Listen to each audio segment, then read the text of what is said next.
Vamos seguir falando sobre INSS? Agora eu vou chamar o Fábio Serapião, nosso colunista, que está aqui sempre de manhã no Acorda Metrópolis. O Fábio acordou? Bom dia, Fábio Serapião. Aí, acordou. Bom dia, bom dia, Natália. Acordei com o Malafaia citando Nelson Rodrigues, né? Não é todo dia que temos isso. Citou Nelson Rodrigues, fez propaganda do Metrópolis, disse que a gente é o portal mais acessado e realmente o pastor estava certíssimo. Bom, vamos seguir falando sobre INSS. É isso, CPI tá para começar finalmente, mesmo com as pessoas já recebendo o dinheiro, né? Então, a CPI sempre tem essa discussão, né, de começar atrasado, chegar depois no tempo da bola, mas começa, o Brasil assiste, se envolve e os parlamentares saem sempre muito empolgados e felizes com o sucesso, né? A do INSS talvez tenha não o mesmo sucesso da CPI da Covid, mas vai envolver aí uma repercussão grande como sempre, né? Isso, Natália. Eu acho que essa CPI ela tem uma característica interessante que pode torná-la até mais funcional, né? A gente acompanha a CPI, a primeira CPI que eu cobri foi em 2012, CPI do Cachoeira, do Carlinhos Cachoeira, tinha tido algumas operações, enfim. E a gente sabe que sempre as CPIs elas caminham um pouco mais para a questão política e deixam a investigação um pouco mais de lado, né? Em tese, uma CPI, uma comissão parlamentar de inquérito, é um inquérito, né? Ela é feita para investigar, mas muitas vezes ela fica naquele debate político e não avança. Nesse caso específico do INSS, vamos esperar, né, o que vai acontecer, mas tem uma característica interessante que é, esse caso revelado pelo Metrópolis, da farra do INSS, ele transcende ali todos esses governos, né? Ele começa com Michel Temer, passa pelo governo Bolsonaro e continua no governo Lula. Como a CPI vai ter representante de todos esses lados, pode ser que ela, com cada representante querendo avançar contra seu adversário, então a base do governo vai tentar ali mostrar o que foi feito na farra do INSS durante o governo Bolsonaro, né? A oposição vai focar ali no governo Lula, quando teve uma explosão nos pagamentos, mas esses pagamentos que foram para entidades que tinham sido liberadas no governo Bolsonaro. Então, eu acho que essa divisão interna pode fazer com que as investigações caminhem de uma forma até interessante. E uma outra característica, que para nós, jornalistas, sempre é muito positiva, ela faz com que a gente tenha acesso, uma facilidade de acesso maior aos dados da investigação. Normalmente a CPI pede para a Polícia Federal, para quem está investigando todo o material, boa parte deles é tornada pública no site da própria CPMI, outra parte ali fica sob sigilo, mas é um pouco para o jornalista mais tranquilo conseguir esse acesso do que numa polícia, no Ministério Público, normalmente. Então eu acho que isso vai ajudar. Ajudar porque, Natália, essa investigação ela está um pouco travada, né? A gente teve em abril a primeira fase da Operação Sem Desconto ali, com várias buscas, algumas poucas prisões em Sergipe. Depois você teve ali mais umas 2 ou 3 fases só de apreensão de bens, mas a parte ainda que todo mundo está esperando, que é a parte política desse escândalo, que é quem estava por trás politicamente desse escândalo, isso ainda apareceu muito pouco. E ela está um pouco parada, essa investigação, porque a gente teve uma decisão do ministro Dias Toffoli, do STF, levando esse caso para o Supremo. Um delegado ali que atuava no inquérito do ministro Dias Toffoli, que não tem nada a ver com o INSS, fez um despacho lá falando que tinha algumas relações com pessoas com foro. Com base nisso, o ministro Dias Toffoli tomou uma decisão e avocou para si todos os casos. Esses casos estavam distribuídos em vários estados. Então tinha inquérito aqui no Distrito Federal, tinha inquérito em São Paulo, Minas Gerais, em Sergipe, no Ceará, e agora isso está sendo tudo centralizado com o ministro Dias Toffoli, e esse procedimento fez com que tudo meio que parasse. Você conversa hoje com investigadores, com advogados, com quem ali está acompanhando o dia a dia dessas investigações, e todos falam que o ritmo diminuiu muito. Então eu acho que, ao contrário do que outras, a própria CPI da Covid, né, embora tenha avançado ali, mas terminou daquele jeito que a gente sabe. E todas as outras que eu cobri, Eu acho que eu já cobri algumas CPIs e não me lembro de nenhuma que tenha tido um resultado muito efetivo. Ela expõe fatos e tal, mas sem um resultado efetivo no final. Nesse caso, eu acho que ainda vale essa premissa, que talvez não possa até não dar em nada, mas eu acho que pode ter um efeito colateral. Primeiro, de fazer com que a investigação no âmbito policial avance um pouco mais, porque está parada, e também de dar acesso à população para entender melhor. Porque a gente teve a primeira fase, foram apreendidos muitos celulares, muito material ali, foram feitas várias quebras de sigilo, a gente não sabe o que aconteceu a partir daí, porque nunca mais teve uma fase voltada para a investigação em si. O que focou nesse período, desde abril, foi só a apreensão de bens para pegar esses bens e devolver os valores para os aposentados, né?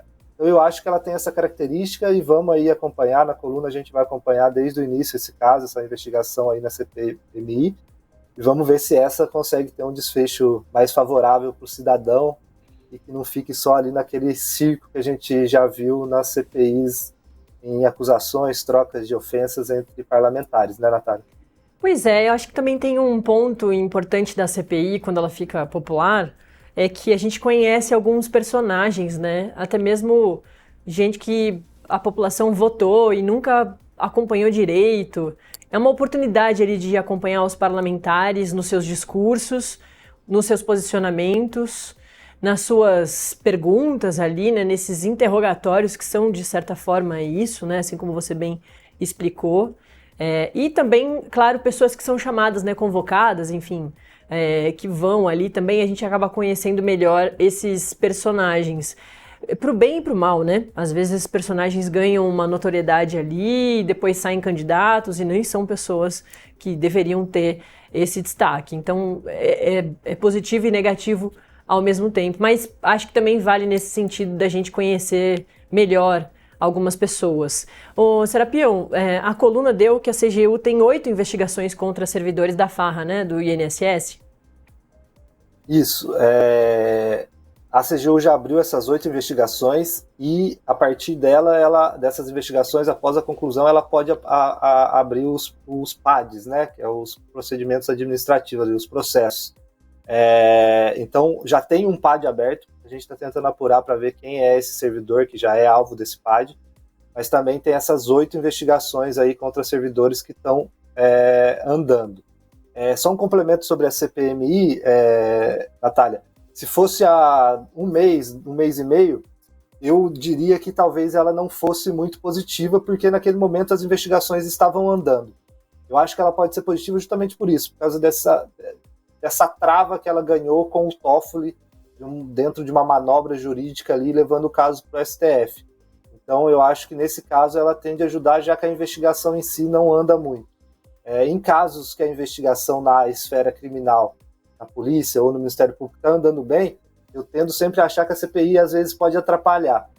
Mas quando no âmbito policial, no Ministério Público, ela está ali tendo alguns probleminhas, e daí eu acho que a CPI pode ajudar por dar mais transparência. Eu acho que a transparência sempre é importante.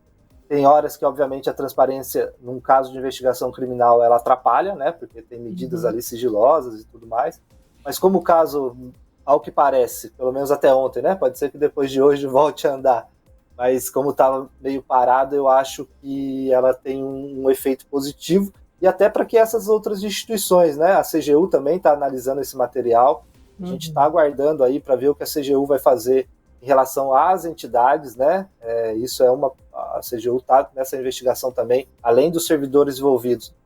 Em relação às entidades, essa investigação também já está se desdobrando há um tempo aí, já está num cenário um pouco de uma lentidão, ao menos na minha visão, assim, porque eu acho que já há um tempo para saber o que as entidades fizeram para praticar esses descontos indevidos. E aqui não entra a parte de corrupção com agentes públicos, não entra essa parte política, entra só uma parte técnica de como foi possível fazer esses descontos e como foi possível conseguir essas autorizações, em tese falsas, né, dos aposentados para que fossem feitos esses descontos. Então, a gente também aguarda a CGU. Eu acho que a CPI pode fazer com que tudo isso ande de uma forma mais célere, porque é fato. Houve a devolução do dinheiro, né? Está havendo, né? Está rolando essa devolução do dinheiro para os aposentados, mas além disso há uma questão criminal envolvida, né? as instituições brasileiras precisam dar uma resposta sobre o que aconteceu para que tantos aposentados fossem alvos aí de entidades que o último objetivo delas era proteger os próprios aposentados, né, Natália? E fazer com que a população volte a acreditar nisso, né? Num dispositivo fundamental, né, para todo mundo. Pois eu vejo muito, né? Sempre que eu posto alguma coisa de INSS ou de outra operação, vem alguém falando nas redes, enfim. Olha, no INSS não tem ninguém preso, não aconteceu mais nada, enquanto esse está preso, enquanto nisso está preso. Eu acho que as instituições brasileiras, além de devolver o dinheiro, que isso é obrigatório mesmo, né? Só faltava não devolver, precisa dar uma resposta no âmbito criminal, né? E eu acho que isso está, no momento, andando devagar. Quem sabe a CPI possa ajudar. Eu lembro que há alguns meses, logo quando começou esse papo de vai abrir CPI ou não, a gente esteve com o ministro Volney Queiroz, ministro da Previdência, aqui no estúdio. Eu conversei com ele, o Fábio Leite também, que é o nosso diretor da redação de São Paulo.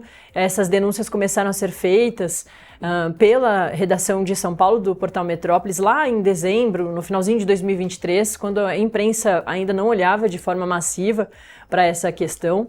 E aí a gente conversando com ele, o ministro reforçou que o governo apoiava a abertura da CPI, mas tinha o medo de gerar uma lentidão nos pagamentos, no ressarcimento dessas pessoas. A gente viu que não é o que aconteceu, as pessoas já estão, porque também demorou tanto, né, para começar a CPI, que as pessoas já estão recebendo. Então, em relação ao discurso do governo, tá tudo certo. Teoricamente, o governo segue apoiando a abertura do inquérito. Vamos acompanhar para ver o que vai acontecer.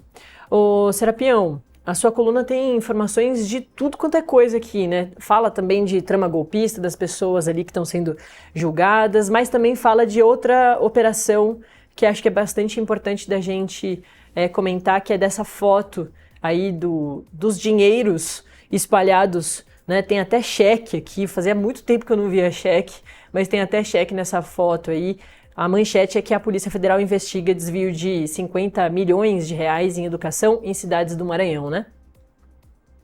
Isso. Essa operação está rolando agora de manhã, né? A gente acabou de subir uma notícia na coluna.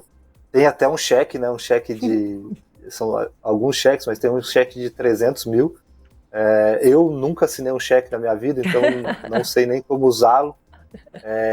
Mas é isso, são 45 mandados de busca e apreensão contra pessoas físicas, jurídicas e também servidores públicos em algumas cidades ali do Maranhão: Caxias, São Luís, São José do Ribamar, Buriti Bravo, Presidente Dutra, Joselândia, e é isso. E também tem um mandado ali no Piauí, né, em Teresina. E esse dinheiro aí é 54 mil reais que foram apreendidos, né? E essa operação, que a Polícia Federal, com seu estoque de nomes de operações, batizou de Lei do Retorno, ela mira um grupo criminoso aí que desviava recursos do Fundeb, né, que é o Fundo de Educação. E esses crimes teriam acontecido entre 2021 e 2025 por meio de fraudes em licitações municipais, né? Esse dinheiro do fundo, que é um dinheiro federal, vai para as cidades fazem suas contratações relacionadas à educação, e é nessas contratações que teria havido esses desvios. A operação está acontecendo, a gente subiu esse primeiro relato aí, e depois a gente está tentando já ir atrás de mais detalhes, entender quem são os envolvidos, como se dava isso.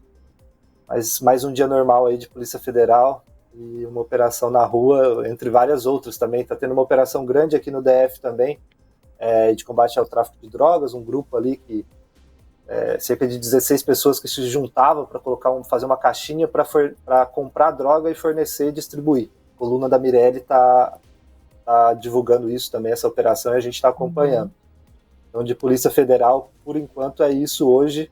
Vamos torcer para o dia ficar calmo aí, não ter mais nada ao longo do dia, né? Porque já temos várias outras coisas acontecendo, né, Natália?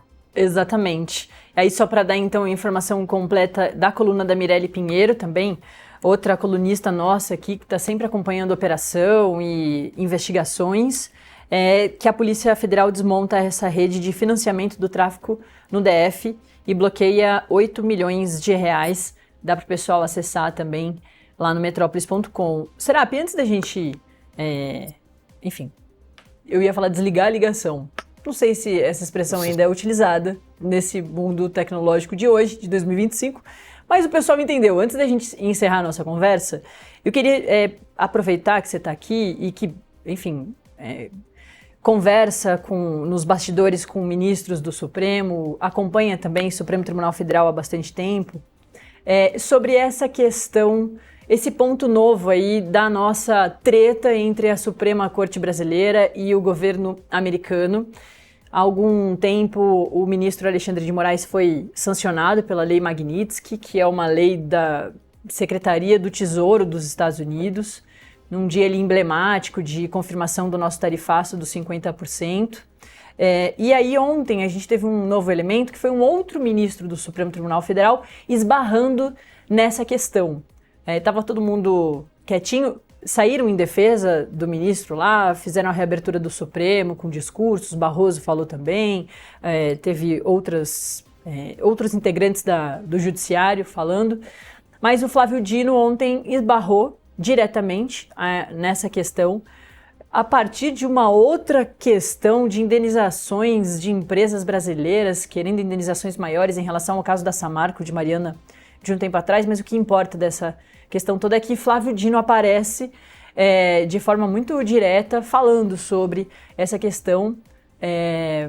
Enfim, a gente não vê muitos ministros fazendo declarações assim, né, participando de questões que não os envolvem, porque eles são muito discretos, porque precisam ser mesmo. Mas, enfim, o que você acha que pode acontecer aí em relação a esse caso do Flávio Dino? Será que ele também vai entrar no rol dos sancionados pela Lei Magnitsky? Enfim, o que pode acontecer aí nesses próximos momentos a partir dessa declaração do Flávio Dino de ontem?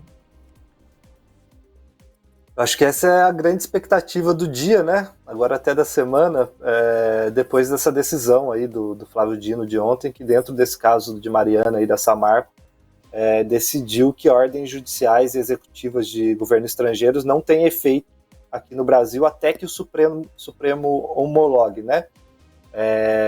A decisão foi vista como uma forma de blindar o ministro Alexandre de Moraes, que foi alvo da sanção financeira imposta pelo governo americano, né? Então, a expectativa é saber se vai ter alguma resposta em relação a isso, né? Ontem, logo após essa decisão, o Twitter, o X, né, do Departamento do Governo americano, fez uma postagem ali, né, voltou a atacar o ministro Alexandre de Moraes, disse que ele é tóxico, né, usou essa palavra, disse que nenhum tribunal estrangeiro pode validar as sanções que os Estados Unidos impõem, né, e isso ficou aquele clima sobre até onde vai essa decisão do Dino. Eu acho que é mais um capítulo, né, você falou dessa treta, né, eu falo dessa tensão entre o governo americano e o governo brasileiro e o Brasil como um todo, porque isso tem impactado não só para o governo, mas para a população, por causa de tarifaço, por causa dessas medidas. E eu acho que a expectativa é saber até onde vai isso, né, Natália? A gente tem visto, uma hora o governo dos Estados Unidos toma uma decisão, vem alguém no Supremo, toma outra decisão, aí vem o governo dos Estados Unidos, aumenta a aposta em relação à decisão que tinha tomado. Eu já disse isso algumas vezes aqui, eu entendo que a gente deveria mirar um pouco mais a paz e tentar resolver isso por vias diplomáticas, por vias políticas, porque em última instância nessa briga quem está sofrendo todos os impactos é a população brasileira. Mas eu acho que nenhum dos lados está parecendo tirar o pé, né? Eu não vi nenhum recuo até o momento do governo dos Estados Unidos, como também não vi do STF, do governo brasileiro, e a decisão do Dino me parece que é justamente um sinal disso, né? De que o STF vai manter. Isso também a gente pode falar junto no mesmo contexto da entrevista do próprio Alexandre de Moraes para o Washington Post, em que ele diz que não vai recuar 1 milímetro em relação às decisões. Eu acho que a gente está chegando no momento que vai ser talvez o auge dessa crise, que é o julgamento do ex-presidente Jair Bolsonaro. e do núcleo 1 ali da trama golpista, sem ser a próxima semana, a semana que vem, sem ser a semana que vem a próxima. Uhum. E eu acho que a tendência é que essa tensão escale, justamente por esse fato que a gente não está vendo ninguém recuar. Os Estados Unidos não vai recuar e o Brasil não vai recuar. No caso específico das sanções ao Moraes, da lei Magnitsky, ainda não está muito claro nem o que a decisão do Dino vai representar e nem o que a lei em si vai representar. A gente teve aí conversas, banqueiros falando com ministros, que até o momento a questão é só transações no exterior do ministro Alexandre de Moraes e não aqui, mas tem outras pessoas que acham que se os Estados Unidos quiser, ele pode até punir esses bancos lá nos Estados Unidos, mas que estão fazendo transações aqui envolvendo o ministro Alexandre de Moraes. Mas isso é algo muito nebuloso ainda. A gente não entendeu, a gente não sabe ainda qual vai ser o real alcance.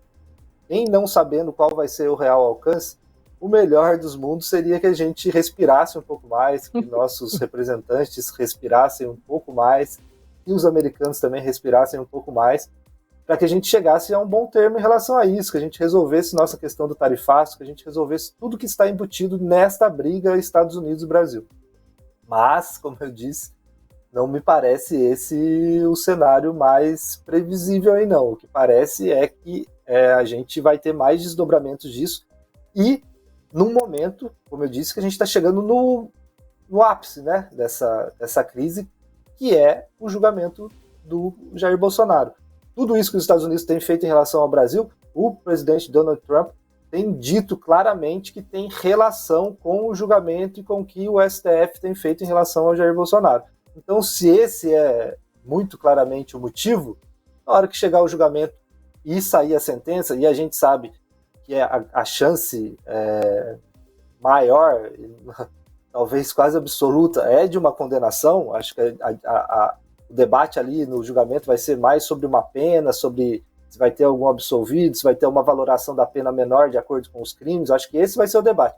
A condenação em si, eu acho que já tá posta, né? Eu acho que isso não é muito algo a se debater, porque os julgamentos da turma vêm todos nesse sentido, né? Então eu acho que a gente não tem muitas dúvidas sobre se Jair Bolsonaro vai ser condenado ou não. Então, chegando nesse momento de ápice dessa crise, em sendo esse o motivo de todas as medidas que os Estados Unidos têm tomado contra o Brasil, eu acho que a gente pode esperar que isso vai escalar.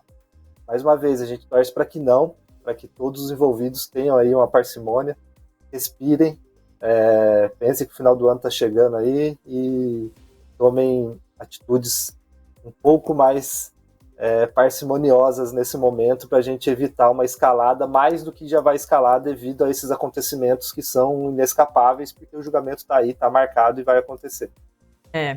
Bom, setembro vai ser um mês importante mesmo para a política brasileira. É isso, começa o julgamento em 2 de setembro, aí tem 7 de setembro com diversas manifestações da direita, principalmente essa direita bolsonarista, que até vem sendo entendido, né, que está se isolando dentro da própria direita.